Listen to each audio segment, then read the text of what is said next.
Welcome to the program. Every great invention begins with a good idea, which coincidentally will be amply borne out on the ABC's New Inventors final program for the year, immediately following the 7:30 report tonight. But while patenting a winning device is reasonably clear-cut, establishing ownership of something as intangible as a concept can be a nightmare. Australia faces tougher new intellectual property laws under legislation expected in federal parliament next week.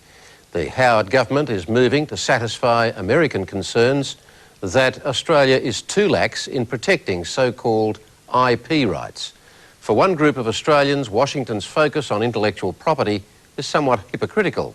For years, a Melbourne physicist and his colleagues have waged an extraordinary IP battle of their own with one of America's most respected health institutions. At issue is a bold, largely secret plan to revolutionise Australian healthcare that should have delivered hundreds of millions of dollars, but it didn't. Business and Economics editor Tim Lester reveals the detail.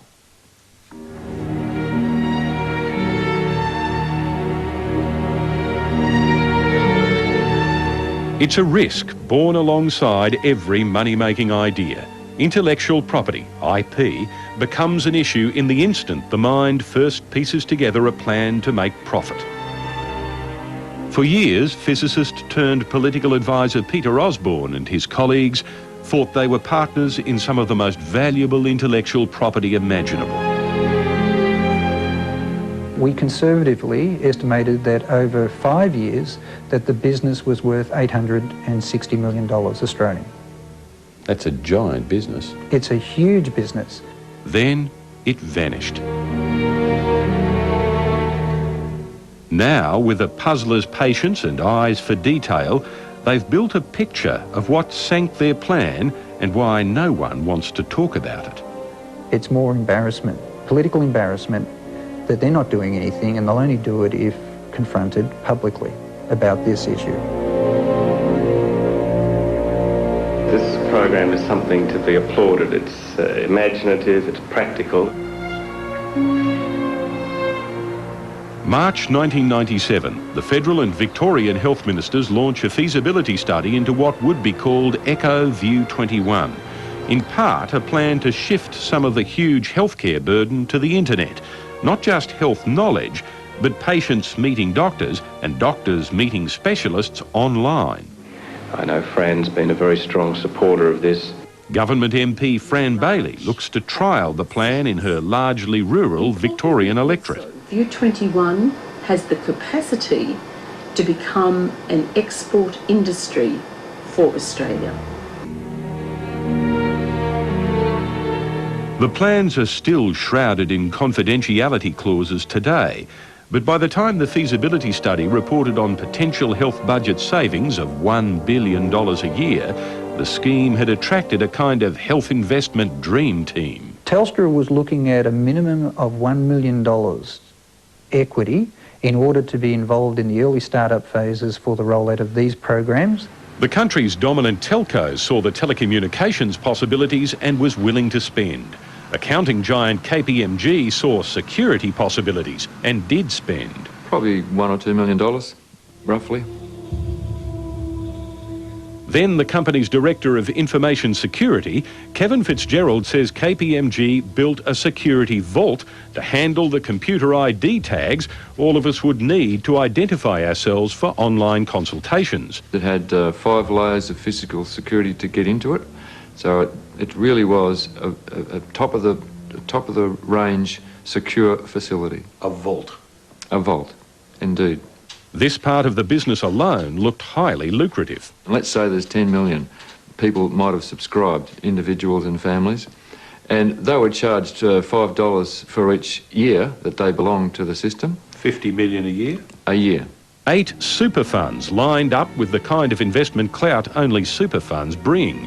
Healthcare software specialist Russell Beattie worked with them on a related plan marrying the web component with traditional medical centres. Their members would have been able to walk into medical centres established nationally around Australia. The super funds earmarked up to $15 million on an initial project and signalled in the long term they might spend big money. Anecdotally, it was conveyed to me that their interest could be in order of magnitude up to $230 million.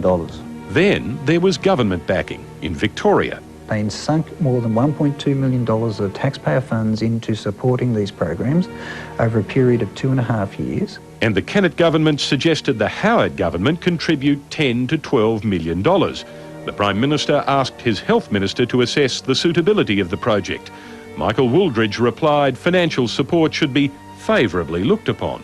Those behind the scheme had harnessed the kind of corporate and political muscle most authors of a good idea would kill for. How? Well, they did it by joining forces with perhaps the most respected health name in the world. Baltimore, Maryland, home to Johns Hopkins University and Hospital. The key Australian project leaders visited here. Hopkins executives visited Australia. The Australian investors insist this most trusted of medical names was to be an investor and provide the intellectual property jewel of the plan, the principal website and the medical knowledge backing it. And on the basis of which we established 2 businesses here at their request. One of those negotiating the deals reported that the super funds were thinking very big, but only if Johns Hopkins was in. Hopkins was prominent in the political dispatches. Not the least Johns Hopkins in the United States. And calming for investors. We had Johns Hopkins, absolutely unquestionable in our mind in terms of their expertise. They estimated that the world market was worth $7 billion US. So what could possibly go wrong? Well, intellectual property could. And it did, in 2 critical ways.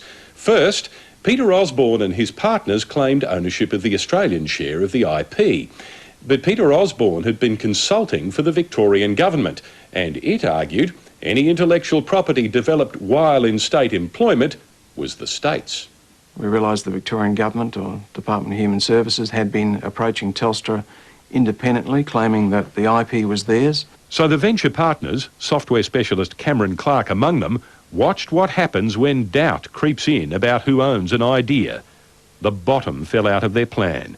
Telstra and Johns Hopkins backed off. Funding that Hopkins indicated that they would provide initial feasibility study funding, the clinical protocols and a medical director were never forthcoming. All my business was lost. Business with hospitals. I've been unable to find any work in healthcare in Australia for 4 years. Most players cut their losses and moved on. Not Peter Osborne. Friends say he's meticulous. Critics say he's mad. Whatever, he's collected a dining room table of documents on the failed venture. Most contentious, though, is that website the Australian investors say Johns Hopkins brought to the deal. It was here the troubled project hit its second intellectual property brick wall.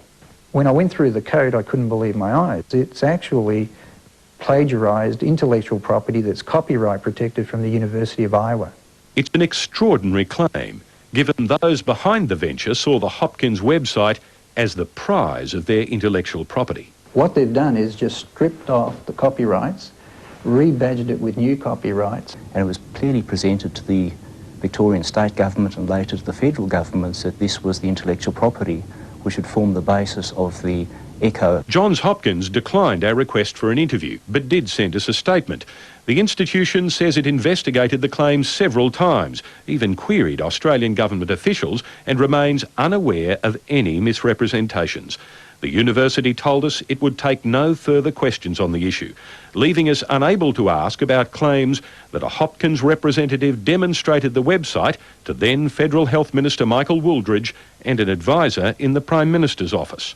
They demonstrated it. They demonstrated it to our Parliament. They went to all as if it was theirs. Michael Wooldridge says he can't recall the demonstration, but accepts it probably took place. The overall idea, he says, seemed a good one at the time, but he doesn't recall ever receiving a formal funding proposal from Victoria's government. And Johns Hopkins' statement notes the claims have never elicited a response of any kind from the University of Iowa. In fact, the apparent owner of the web-based IP has written to Peter Osborne. In a clearly neutral tone, the University of Iowa neither accuses Johns Hopkins nor says it gave permission for the material's use. Peter Osborne, puzzler on a mission, has checked and rechecked every letter, every agreement, every web page, including one that would have invited users to ask questions of well-known US specialists. Among those pictured, Pennsylvania radiologist David Hartman has since denied ever being involved with the program and says he believes his photograph and details were most likely obtained by theft over the internet. So the whole thing was a complete pack of cards. So they didn't own anything. Federal police are now evaluating all the evidence. That's still a step short of an investigation, and it's not clear they could do anything if they did find improper conduct. If I had done this to the governments of USA, my government would not hesitate to hand me over with my head on a platter. Some still say there's a revolution in healthcare in the ideas lost in the late 90s. Others question whether any real intellectual property was ever involved. Tim Lester with that report.